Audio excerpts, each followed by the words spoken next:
తాడేపల్లిగూడెం నియోజకవర్గ ప్రజలందరికీ, రాష్ట్ర ప్రజలందరికీ నా హృదయపూర్వక నూతన సంవత్సర శుభాకాంక్షలు తెలియజేసుకుంటాను.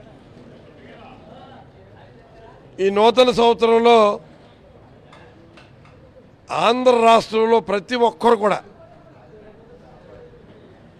ముందుగా జగన్మోహన్ రెడ్డి గారిని తలుచుకుంటూ ఉన్నారు. దానికి కారణం ఏంటంటే ఆయన నమ్మిన వాళ్ళే మోసగాళ్ళ మాయలో పడిపోయి మోసపూరిత హామీలు నమ్మి 18 నెలల కూటమి పరిపాలనలో వీళ్ళు నిజంగా మోసగాళ్ళు అనుకుంటూనే మనం ఓటేసి గెలిపించాం. వాళ్ళు మోసపూరితమైన హామీలు ఇచ్చి మనల్ని మభ్యపెట్టారు. వీళ్ళ మోసంతో బయటపడింది. ఆ మహానుభావుడు జగన్మోహన్ రెడ్డి గారు ఉండుంటే మనకి ఎంత బాగుండేది అని ఈ నూతన సంవత్సరం 2026 సంవత్సరం ప్రతి ఒక్కరూ తలుచుకుంటున్నారు. అంటే మోసం ఎంతకాలం నిలబడుతుంది అన్నది పూర్తి నిదర్శనం ఏంటంటే, ఉదాహరణ ఏంటంటే ఈ కూటమి ప్రభుత్వం. ఇవాళ రాష్ట్ర ముఖ్యమంత్రి నారా చంద్రబాబు నాయుడు గారు కానీ, డిప్యూటీ సీఎంగా పవన్ కళ్యాణ్ గారు కానీ, లేకపోతే డిఫాక్టో సీఎంగా లోకేష్ నాయుడు కానీ నిజంగా రాష్ట్ర ప్రజలతో ఆడుకుంటూ ఉన్నారు. రాష్ట్ర ప్రజలు ఇచ్చిన అధికారాన్ని అడ్డం పెట్టుకుని దోచుకుంటూ ఉన్నారు. వందల వేల కోట్లు కాదు, లక్షల కోట్లు దాటిపోయింది వాళ్ళ దోపిడీ. ఇవాళ అంటే నేను ఈ నూతన సంవత్సర సందర్భంగా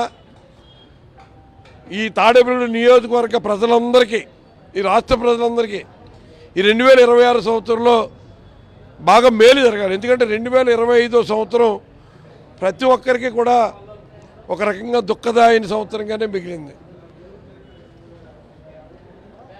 అక్కడ మరి కాశ్మీర్లో మరి ఉగ్రమూకలు దాడిలో మరి చనిపోయిన 23 మంది మరి ప్రాణాలు కోల్పోయారు, దుర్మార్గంగా చంపేశారు. మరి అలా కాకుండా తిరుపతిలో కానీ, సింహాచలంలో కానీ, రాష్ట్ర వ్యాప్తంగా గుజరాత్లో కానీ ప్రభుత్వం యొక్క అసమర్థత మూలంగా ప్రజల పట్ల ఈ కూటమి ప్రభుత్వానికి ఏమాత్రం చిత్తశుద్ధి లేని కారణంగా వాళ్ళ రాజకీయ ముఠాతత్వానికి వందల మంది బలైపోతూ ఉన్నారు. ఇవాళ కూటమి ప్రభుత్వంలో అధికారాన్ని అడ్డబెట్టుకున్న చోటా మోటా నాయకులు కూడా అత్యాచారాల నుంచి హత్యాచారాల వరకు కూడా మరి వీళ్ళు ఏం చేసినా మాకు అడ్డు లేదనే ఒక దుర్మార్గమైన ఆలోచనతోటి ఈ 2025 సంవత్సరం అంతా కూడా ప్రజలకి తీరని లోటు, తీరని చేటు జరిగింది. అటువంటి 2025ని మర్చిపోదాం.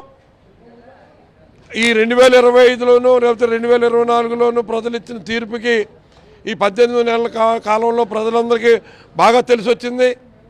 ప్రజలందరూ కూడా ప్రతి ఒక్కళ్ళు ఆలోచిస్తారు మనం ఎంత తప్పు చేసామని. ఈ 2026 సంవత్సరంలో నేను మనస్ఫూర్తిగా భగవంతుని ప్రార్థిస్తున్నాను, రాష్ట్ర ప్రజలందరికీ మేలు జరగాలి. ఈ కూటమి ప్రభుత్వానికి కొంచెం జ్ఞానం రావాలి. వాళ్ళు చేసిన దోపిడీకి ఇప్పటికైనా అడ్డకట్టేసి ఇప్పటికైనా ప్రజల కోసం పరిపాలన చేయాలి.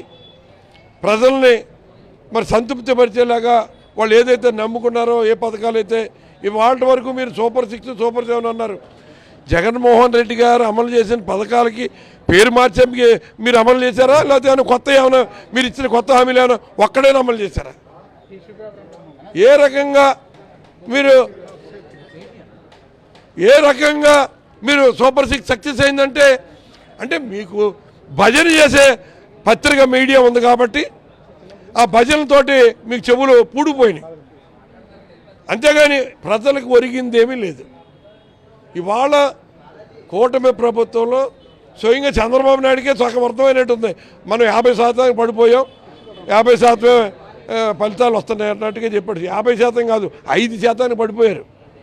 ఇవాళ కనుక ప్రజాభిప్రాయం తెలుసుకుంటే మీ సత్తా ఏంటో, మీ పరిపాలన తీరేంటో, ప్రజలకు మీరు చేసిన న్యాయం ఏంటో, మీరు చేసిన దుర్మార్గం ఏంటో, మీరు చేసిన దోపిడీ ఏంటో, ఈ భూ పంజారం ఏమిటో, లక్షల వందల వేల కోట్లు చేసే భూములన్నీ కూడా దారాదత్తం చేసేసి దొడ్డిదారులోంచి వాళ్ళ దగ్గర నుంచి కోట్లు దండుకోవడం ఏంటో, రియల్ ఎస్టేట్ వ్యాపారులకి వైజాగ్లోను అక్కడ అమరావతిలోను నేను పొలాలు కేటాయించి మీరు రియల్ ఎస్టేట్ చేసుకోండి అనుకుని వాళ్ళ దగ్గర నుంచి కిక్ బ్యాక్లు తీసుకోవడం ఏంటో, ఇవాళ మరి నియోజకవర్గాల స్థాయిలోకి వస్తే జోదం, ప్యాకాట్లు, కోడి పందాలు, విచ్చనుడి మద్యం, భూదోపిడి, మట్టి దోపిడి, ఇసుక దోపిడి, ఒకటేంటి ప్రతిదానికి ఒక కార్యక్రమం, ఒక డెవలప్మెంట్ ప్రోగ్రాము.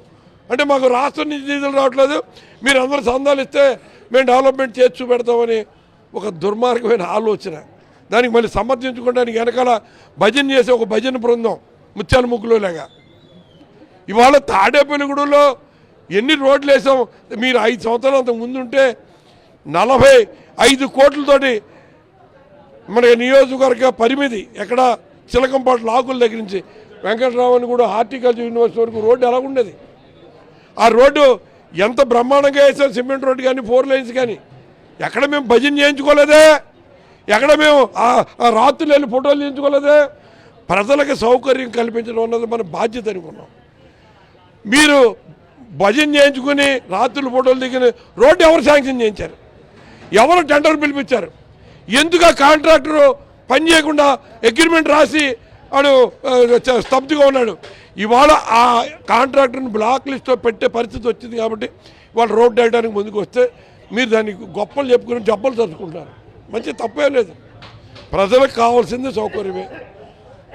నేను శాంక్షన్ చేశానంటే నేను దిగిపోతాను అనుకోవాలా. నేను మళ్ళీ ప్రజలు నన్ను ఆదరిస్తారు.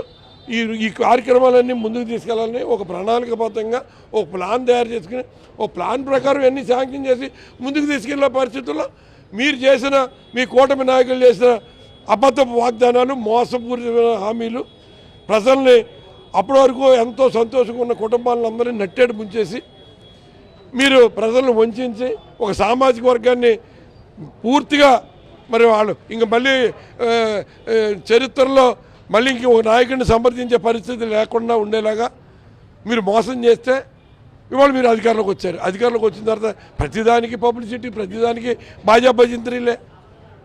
ఏంటి బాజా భజంత్రీలు? ఏం చేశారు మీరు వచ్చిన తర్వాత? ఏ వర్క్ శాంక్షన్ చేశారు చెప్పండి. ప్రభుత్వం నుంచి నిధులు ఎన్ఆర్జీఎస్లోంచి మేము పట్టుకోవచ్చు. ఎన్ఆర్జీఎస్లోంచి మీరు కాదు, భారతదేశంలో ఉన్న ఎక్కడో అరుణాచల్ ప్రదేశ్ నుంచి కేరళ వరకు, ఇటు కాశ్మీర్ నుంచి కన్యాకుమారి వరకు అన్ని రాష్ట్రాల్లోనూ అక్కడున్న జనాభా ప్రాతిపదికగా ఈ ఎన్ఆర్జీఎస్ నిధులు వస్తాయి. దుర్మార్గంగా ఇప్పుడు అధికారంలో ఉన్న ఎన్డీఏ ప్రభుత్వం సాక్షాత్తు మహాత్మా గాంధీ గారి పేరు మీద ఉపాధి హామీ పథకం పెడితే మహాత్మా గాంధీ గారిని తెలుసుకుంటే మరి వీళ్ళకి ఎక్కడ కాలుతుందో ఎక్కడ కారుతుందో తెలీదు. ఆ పేరు కూడా మార్చేశారు. ఎంత దుర్మార్గమైన పరిపాలన రాష్ట్రంలోనూ దేశంలోనూ జరుగుతుందో అన్నదానికి ఉదాహరణ ఇది. ఈ పేరు మార్పు అన్నది. పేరు మార్చితే ఏమొస్తుంది? పథకం అదే కదా. ఇవాళ అమ్మఒడి అంటే ఏమైంది, లేదా నువ్వు తల్లికి 100 అంటే ఏమైంది? అమ్మఒడిలో ప్రతి తల్లికి మేము ఇచ్చాం. 46 లక్షల మందికి ఒక్కొక్క తల్లికి ఇచ్చేవాళ్ళం. ఒక బిడ్డ ఉన్నా, 2 బిడ్డలు ఉన్నా. మీరు ఎంతమంది పిల్లలు ఉంటే అంతమందికి ఇస్తా అన్నారు. 87 లక్షల మందికి ఇవ్వాలి. మీ లెక్కలు చెప్పండి. మీరు బడ్జెట్లో కేటాయించింది ఎంత, మీరు పంచిపెట్టి మీరు తల్లికి 100 పేరుతో ఇచ్చిన ఎంతమందికి ఇచ్చారు? 57 లక్షల మందికి ఇచ్చారు. మీరు 35 లక్షల మందికి 30 లక్షల మందికి ఎగ్గొట్టేశారు. ఎగ్గొట్టేది చెప్పట్లా. ఇలా జనవరి ప్రతి నెల 1వ తారీఖు వచ్చిందంటే పెన్షన్లు ఇచ్చేస్తారండి. ఇదో కొత్తగా పెన్షన్లు ఇస్తున్నట్టు. మేము 4,000 ఇస్తామన్న తర్వాత ఇది మనం చేస్తారు అనకపోతే మనం నమ్మరని మీరు పెన్షన్ 4,000 అని ఇచ్చారు. మీరు చెప్పిందే కదా, మేము చేస్తాను. అప్పటి వరకు 3,000 ఇచ్చాం, 4,000 చేసుకుని కొత్త సంవత్సరం కొత్త ప్రభుత్వంలో ఇస్తానని చెప్పుకెళ్ళాం. దాన్నే కదా మీరు ఇచ్చింది. మీరు ఇవాళ భజన చేయటువంటి ఏనాడైనా 1వ తారీఖు పెన్షన్ అందరూ ఎవరైనా ఉన్నారో హాస్పిటల్లో ఉన్న పొరుగురున్న వెళ్ళి మరీ ఇచ్చేవాళ్ళు. ఇవాళ మీరు ప్రచారం, పబ్లిసిటీ, మీ పేపర్లు భజన పేపర్లు ఉన్నాయి కాబట్టి ఆ భజన పేపర్లతోటి ఫోటోలు వేయించుకుని 1వ తారీఖున పెన్షన్లు ఇచ్చేస్తున్నాం. చంద్రబాబు నాయుడు ఇచ్చేస్తున్నాం. ఏంటి చంద్రబాబు నాయుడు ఇచ్చేసింది? చంద్రబాబు నాయుడు ఎంత దోషేస్తున్నాడో ఒకసారి చూడండి. 100,000 లక్షల కోట్ల భూములన్నీ భూపంజారి వేసేస్తున్నాడు. ఇవాళ చంద్రబాబు నాయుడు, లోకేష్ నాయుడు విదేశాలకు వెళ్ళారంటే సీక్రెట్గా ఇచ్చిన జీవోని కూడా రహస్యంగా ఉంచి ఆ జీవోని బయటికి రానివ్వకుండా ఎక్కడికి వెళ్ళారో తెలవకుండా ఎందుకు వెళ్ళారో తెలవకుండా ప్రజలు మభ్యపెట్టడం అంటే మరి ఏ ఉద్దేశంతో విదేశీ పర్యటనలో రహస్యంగా చేస్తున్నారు? దీనికి పవన్ కళ్యాణ్ ఏ రకంగా దీన్ని సమర్థిస్తాడు? ముఖ్యమంత్రి గారు డిఫాక్టో సీఎం ముఖ్యమంత్రి రహస్య విదేశీ పర్యటనలు చేసిన దానికి సాక్షాత్ ఈ రాష్ట్ర ఉప ముఖ్యమంత్రి గారు ఏమి వ్యాఖ్యానించదలుచుకున్నారు, ఏమి చెప్పదలుచుకున్నారు? ప్రజలకు ఇచ్చే జవాబుదారీతనం ఏంటి? మీరు ఇస్తానన్న నిరుద్యోగ వృత్తి ఏమైందన్న దానికి మీరు ప్రశ్నించాలిగా. మీరు ఇస్తానన్న మరి స్త్రీ శక్తి 18 ఏళ్ళ నుంచి 59 ఏళ్ళ వరకు ప్రతి మహిళకి నెలకు 1500, సంవత్సరానికి 18,000 ఇస్తున్నారుగా. దానికి మీ ప్రశ్న ఏంటి? ఏమని ప్రశ్నిస్తున్నారు? 50 ఏళ్ళకి పెన్షన్ ఇస్తున్నారు, దానికి ఏమని ఇచ్చారు? మొదటి సంవత్సరం అన్ని పథకాలు అగ్గొట్టేశారు. రెండో సంవత్సరంలో కొన్ని అక్కడక్కడ మొక్కలు చేసి ఇస్తున్నారు. గ్యాస్ బండ చట్టు బండలు అయిపోయింది, ఒక్కొక్క గ్యాస్ బండ ఇచ్చి ఒక గ్యాస్ సిలిండర్ ఇచ్చి అయిపోయింది అనిపించేస్తున్నారు. ఇవాళ మీరు ఏం చేశారని సూపర్ 6 సూపర్ హిట్ అని చెప్పుకోవడానికి ఏం సిగ్గుపడతలేదా? అంటే సినిమాలో రిహార్సల్ వేసి డైలాగులు చెప్తారు, అలాగే మీరు మాట్లాడేదానికి రిహార్సల్ వేసుకుని ఇలా చెప్తే ప్రజలు నమ్ముతారని ఒక 16-32 టేకులు తీసుకుని 33వ టేక్ కింద వచ్చి ప్రజల ముందు చెప్తున్నారా ఈ అబద్ధాలన్నీ? మేమేమి చాలా నిజాయితీగా నిక్కచ్చిగా మాడుతున్నామని. ఎంత దుర్మార్గం! ఇవాళ 18 నెలల కాలంలో ఏ రాష్ట్రంలో కాదు, ఈ దేశంలో ఏ రాష్ట్రంలోనూ ఏ ప్రభుత్వానికి రానంత వ్యతిరేకత వాళ్ళ ఆంధ్ర రాష్ట్రంలో కూటమి ప్రభుత్వం మీద ఉంది. దీనికి తెలుగుదేశమే కాదు, జనసేనే కాదు, బీజేపీకి ఏమి అందరూ భాగస్వాములే, అందరూ తోడు దొంగలే. జరిగిన సంఘటనలకు అందరూ కూడా బాధ్యత వహించవలసిందే.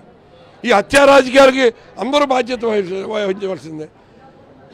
మరి మన దేశానికి గర్వకారణమైన డాక్టర్ బిఆర్ అంబేద్కర్ గారు రచించిన రాజ్యాంగాన్ని పక్కన పెట్టేసి ఇవాళ రెడ్ బుక్ రాజ్యాంగం ఆంధ్రప్రదేశ్ నడుతుంటే మరి సాక్షాత్ మన దేశ ప్రధానమంత్రి గారు ఆయన ఏం కామెంట్ చేయట్లేదు. ఆయన మన్ కీ బాత్ అంటాడు. మన్ కీ బాత్లో ఆంధ్రప్రదేశ్ లేదా? ఆంధ్రప్రదేశ్ రాష్ట్ర ప్రజలు ఆలోచన మీ మన్ కీ బాత్లో రాదా? ఇవాళ రెడ్ బుక్ రాజ్యాంగం ఏంటని మీరు దేశ ప్రధానిగా మీరు ఇక్కడ జరుగుతున్న అన్యాయాన్ని ఖండించాలిగా, వార్నింగ్ ఇవ్వాలిగా. మీరు దేశానికి పెద్ద కదా, అన్ని రాష్ట్రాలకి మీరు అధిపతిగా పైన ఉన్నారు కదా. రాష్ట్రంలో జరుగుతున్న అన్యాయానికి, అక్రమాలకి, ఈ కుట్రలకి, కుతంత్రాలకి, ఈ అత్యాచారాలకి, మరి మహిళల మీద జరుగుతున్న హత్యాకాండకి, అత్యాచారాలకి మరి సమాధానం ఇక్కడ ప్రభుత్వం పట్టించుకోకపోతే మీరు గట్టిగా పైనుంచి వార్నింగ్ ఇవ్వాలి కదా. దేశ ప్రధానిగా మీరంటే మాకు ఎంతో గౌరవం ఉంది కదా. మరి మీరు మా రాష్ట్రాన్ని ఎందుకు నిర్లక్ష్యం చేస్తున్నారు? ఈ సందర్భంగా ప్రధానమంత్రి గారిని కూడా కోరుతూ ఉన్నాం. ఎందుకంటే రాష్ట్రంలో ఒక దుర్మార్గమైన పరిపాలన జరుగుతూ ఉంది. ఇవాళ కేవలం వైఎస్ఆర్ కాంగ్రెస్ పార్టీ కార్యకర్తల్ని, నాయకుల్ని టార్గెట్ చేసి వైఎస్ఆర్ పార్టీకి ఓటేశారని తెలిస్తే రాష్ట్ర ప్రజలను కూడా వాళ్ళు నిర్లక్ష్యం చేసి పక్కకు పెట్టేసి వాళ్ళ మీద ఏదో కేసులు బనాయించే పరిస్థితికి వస్తున్నారంటే మీరే సాక్షాత్తుగా మీరు ప్రధానమంత్రిగా ఉండగా ఈ రాష్ట్రానికి జగన్మోహన్ రెడ్డి గారు ముఖ్యమంత్రిగా ఉన్నప్పుడు 17 మెడికల్ కాలేజీలు శాంక్షన్ చేశారు. 17 మెడికల్ కాలేజీలు ప్రభుత్వ నిర్వహణలో నిర్వహించడానికి అనుమతులు ఇచ్చారు. అన్నిటికీ భూములు కేటాయించాడు జగన్మోహన్ రెడ్డి గారు. కొన్ని పూర్తయినాయి, కొన్ని కన్స్ట్రక్షన్ జరుగుతూ ఉంది. ఇటువంటి పరిస్థితుల్లో ఈ కూటమి ప్రభుత్వం మీతో సహా ఈ కూటమిలో భాగస్వాములై ఈ 17 మెడికల్ కాలేజీలు ప్రైవేట్ పరం చేస్తుంటే మీరు చూస్తూ వరకోవడం అన్నది ఎంతవరకు సబబు? మీరేదో పీపీపీ మోడల్ అన్నది మీరు పెట్టిన పీపీపీ మోడల్ వేరు. రాష్ట్రంలో 17 మెడికల్ కాలేజీలకి గవర్నమెంట్ 100 కోట్ల రూపాయలు భూమిని కేటాయించి, బిల్డింగ్లు కట్టించి, నిధులు కేటాయించి చేస్తున్న దానికి ప్రైవేట్ పీపీపీ ఏంటి? ప్రైవేటైజేషన్ ఎలా చేస్తారు? అది కాదు కదా. మీరు పీపీపీ అన్న దాంట్లో ఆ పథకం మొదలు పెడుతూ ఆ పథకాన్ని ముందే మీరు పీపీ అని వచ్చేవాడు అప్పుడు ప్రైవేటైజేషన్ భూమిని మీరు కొనుక్కోండి, సేకరించుకోండి, పర్మిషన్ వరకు మేము ఇస్తాం, మీరు కట్టుకోండి, దీంట్లో కొంత సేవ చేయండి అని ఇంకోటి చెప్పి. కానీ ఆంధ్రప్రదేశ్ రాష్ట్రంలో అది కాదు కదా. దానికి 100,000 కోట్ల రూపాయల భూములు మరి కన్స్ట్రక్షన్ డబ్బులు ప్రభుత్వం కేటాయించింది. కేవలం ఒక 4,000, 4,500 కోట్లతోటి మొత్తం 17 మెడికల్ కాలేజీలు పూర్తవుతాయి. రాష్ట్ర ప్రజలందరికీ కూడా ప్రతి జిల్లా ప్రజలకి న్యాయం జరుగుద్ది, వాళ్ళకి ఉచిత వైద్యం జరుగుతుంది, మరి ఎంతోమందికి ఉద్యోగాలు వస్తాయి, అన్ని పారామెడికల్ స్టాఫ్కి ఉద్యోగాలు వస్తాయి. ఇవన్నీ వదిలేసి ఇక్కడ చంద్రబాబు నాయుడు చెప్పే ప్రతి అబద్ధాన్ని మీ అవసరం కోసం మీరు సమర్థిస్తూ ఉంటే, మీరు ఇక్కడ సపోర్ట్ చేయకపోతే ప్రభుత్వం పడిపోద్దేమో అని మీలాంటి పెద్దలు ఆలోచన చేస్తే రాష్ట్ర ప్రజలు ఏమైపోతారు? ప్రధానమంత్రి గారు ఆలోచించాలి ఈ విషయం. ఇక్కడ మీ వాళ్ళు ఉన్నారు భజన చేయడానికి, ప్రతిదానికి భజన చేయడానికి. దయచేసి ఆంధ్ర రాష్ట్రాన్ని నిర్లక్ష్యం చేస్తున్నారు. దానికి మా రాష్ట్ర ముఖ్యమంత్రి ఏం పట్టించుకోడు. ఆయనకి కావాల్సిన పనులన్నీ ఆయన చేసుకుంటున్నాడు. ఉప ముఖ్యమంత్రి గారికి కావాల్సిన ఆ ఏర్పాట్లన్నీ కూడా సజావుగా సక్రమంగా ప్రతి నెల జరుగుతున్నాయి. ఇక మిగిలిన కార్యక్రమాలన్నీ డిఫాక్టో సీఎం మీరేదో ముద్ర వేసినట్టుగా ఇక్కడ ఈ పచ్చ మీడియా భజన చేస్తాం.